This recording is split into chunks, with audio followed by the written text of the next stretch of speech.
두 번째는요, 예수 그리스도께서 육체로 오신 사실을 믿게 하려 합니다라고 얘기를 하고 있습니다. 아까도 얘기했다시피 영지주의자들은요, 적 그리스도라고 불러서 영은 거룩하고 육은 악하다라고 단순화된 이원론을 가르쳤습니다. 이들에게 예수님이 인간의 몸으로 오셨다라는 그 성육신 교리는요, 받아들이기 어려웠을 것입니다. 어떻게 예수님이 하나님이 그 더러운 그 육체 가운데 들어갈 수 있느냐, 성육신 할 수 있느냐? 아니다, 이거는 못 받아들이겠다는 거죠. 그래서 잘못된 교리를 가르쳤는데 그게 바로 이제 영지주의자들입니다. 이 특별한 영적인 지식을 가지고 있다는 거죠. 그래서 예수님을 믿어야 구원받는 것이 아니라 영적인 특별한 지식을 얻어야만이 구원을 받는다라고 그들은요, 생각을 했습니다. 그래서 어떤 특별한 지식이냐?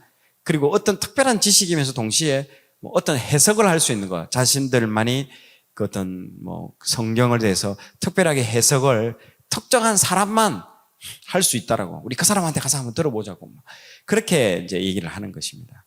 그게 요즘으로 보면 신천지나 JMS 등 같은 이런 교주들이 얘기하는 거, 비유풀이 이런 것들이죠. 14만 4천 명 뭔지를 알아 하면서 이렇게 얘기를 하는 거죠. 메시아라든지 이 사람들을 재림주로 이제 받아들이고 있는 것이잖아요. 자, 그래서 이들의 영향력에 그 저자가 내세운 영적 싸움의 그 전략적인 특징은요, 대단히 목회적이고 전투적입니다.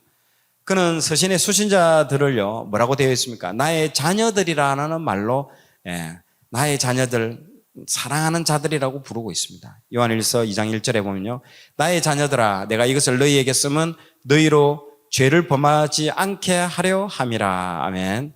요한일서 2장 1절에 보면요, 사랑하는 자들아, 내가 새 계명을 너희에게 쓰는 것이 아니라, 이 나오죠. 너희를 미혹해 하는 자들에게 관하여 내가 이것을 너희에게 썼노라 라고 되어 있습니다. 자, 이 자녀들아, 아무도 너희를 미혹하지 못하게 하라고 분명하게 당부하고 있습니다. 그러면서 아래 몇 가지를 알려주기 위해서 이 책을 이제 기록했다라고 말하고 있습니다.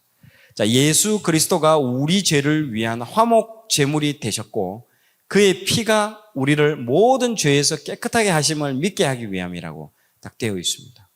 자, 여기서 여러분 주목해야 될 단어가요, 화목 제물입니다. 자, 여러분 이 요한 1서를 제가 많은 목사님들 강의나 설교를 찾아보았을 때 느끼는 게 뭐냐면요, 가장 많은 건강한 해석, 제일 많은 해석들이 이 사귐, 관계, 고이노니아, 교제, 이게 핵심 키워드입니다. 자, 그러면 뭘 얘기하느냐? 하나님과 우리 인간 사이에 뭐가 있었다? 죄가 있었기 때문에 이 죄로 인해서 하나님과 인간 사이에 화목하지 못했다라는 거죠. 서로 간에 원수처럼 지냈다는 거죠. 아버지하고 자녀가. 지금 이 시대가 그런 시대잖아요. 그런데 그것을요, 예수 그리스도께서 오셔서 화목 제물이 되어 주셔가지고 모든 이 막힌 담을 허셨다라는 겁니다. 그 얘기를 하는 겁니다, 여기서. 두 번째는요, 빛 가운데서 하나님과 교제하라고 권면하고 있습니다. 여기도 교제라고 나와 있죠. 권면과 코이노니아를 얘기하고 있습니다. 사귐을 얘기하고 있습니다. 그래서 하나님을 믿는 사람들은 하나님의 빛 가운데 살아갈 것을 얘기하고 있습니다. 그래서 너희들 빛을 뭔 얘기하고 있습니까? 빛은 진리입니다. 진리, 여러분. 진리 안에서 살아갈 것을 얘기를 하고 있습니다. 그래서 이 요한 어떤 사도가 강조하는 것은 진리와 사랑입니다. 그리고 또한 하나의 또 목적은요, 이 기록한 목적은요, 동료 그리스도인들을 사랑할 것을 얘기를 하고 있습니다. 하나님을 믿는 같은 신앙을 가진 동료 그리스도인들을 사랑할 것을 얘기를 합니다. 제가 전에도 얘기했다시피 이 카타콤에서 생활하는 사람들도 그 안에서 목숨을 걸고 와서 신앙하는 사람들도 그 안에서 서로 자기들끼리 사랑할 수 없는 자신들을 아마 직면했을 것입니다. 그들에게도 동일하게 서로 사랑하라는 말씀을요, 주고 있습니다. 흩어져 있는 그 교회뿐만 아니라 지금 그 목숨을 걸고 카타콤에서 생활하는 그 사람들에게도 동일하게 그 얘기를, 동료 그리스도인들을 사랑하라고 얘기를 하고 있습니다. 자, 그리고 세상 정욕에서 벗어나 자신을 정결케 할 것이라고 또 그런 목적으로 이 책을 썼습니다. 세상 정욕에서 벗어나가지고 자신을 정말 마지막 때에 깨끗하고 정결하게 죄짓지 않는 삶을 살아가라고 권면하고 있다는 것이죠. 자, 그리고 또한 거짓 교훈을 분별하는 성령을 따르게 하기 위함이라고 더 적혀져 있죠. 거짓 교훈을 분별하는 성령을 따라서 우리 안에 어떤 거짓 이단의 어떤 요소들이 들어왔을 때는요, 거기에 대해서 정말 단호하게 대처할 것을 우리에게 딱 요청하고 있습니다. 요한일서의 특징을 한번 살펴보도록 하겠습니다. 자, 요한일서는 서신이라고 부르긴 하지만요, 다른 신약 서신들과는 달리 서신의 형태를 취하고 있지 않다는 특징이 있습니다.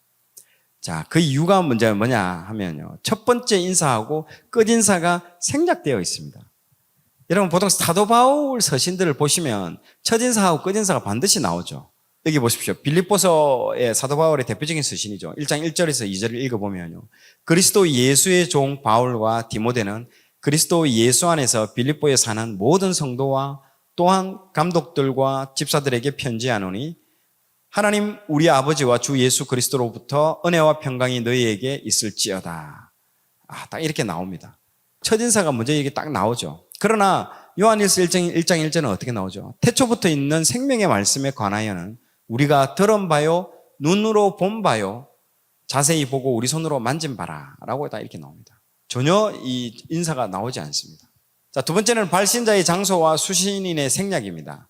서신을 보낸 구체적인 장소나 대상이 전혀 나와 있지 않습니다. 그래서 배경을 보통 여기에 어떤 발신자하고 장소가 나오면요, 그 당시 이런 배경으로 이 책을 쓰지 않았을까라고 이제 얘기를 하는데, 그게 여러분들 이해하기가 어려운 그런 책인 것이죠.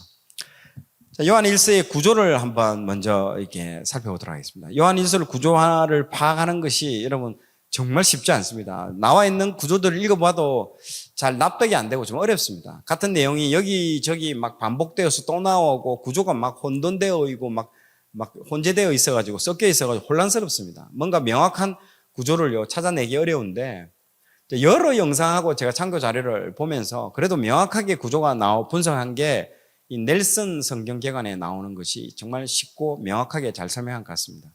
하나님과 사귐, 관계의 관점으로 구조를 나눴습니다. 이게 어떻게 보면 이게 지금 여기서 말하는 관계, 사귐, 이런 핵심 키워드하고도 잘 맞는 것 같아요.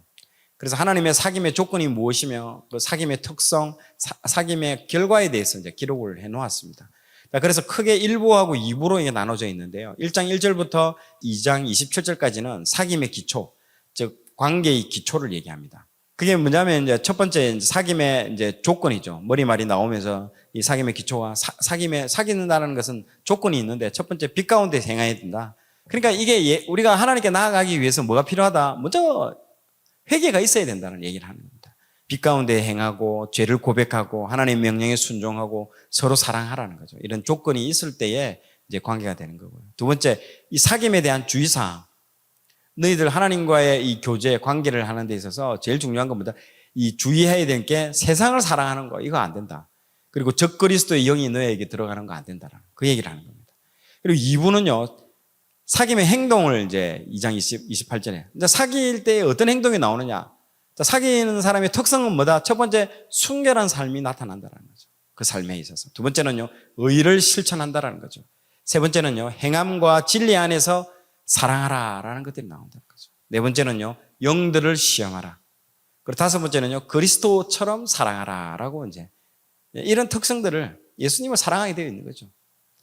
자, 이런 특성들이 나오고 5가지 특성들이 나온다는. 그리고 이런 사귐의 결과, 이제 어떤 결과들이 나온다. 첫 번째는요, 세상을 이긴다는 거죠. 그리고 구원의 확신이 들고 기도에 대한 인내, 끝까지 믿고 인내하면서 기도를 한다는 거죠. 그리고 습관적인 죄로부터에서의 탈출, 자유가 나타난다는 것들이 이 구조의 내용으로 나옵니다. 이런 구조로 읽어보면요, 굉장히 명확하게 쉽게 이 넬슨 성경 개강에서 이 구조가 나눠진 것 같습니다. 요렇게 보면 여러분들 참 이해가 빠를 것 같습니다. 자, 오늘 내용이 좋았다면 좋아요, 구독 부탁드리겠습니다. 좋아요, 구독, 알림 설정은 콘텐츠 제작에 큰 힘이 됩니다.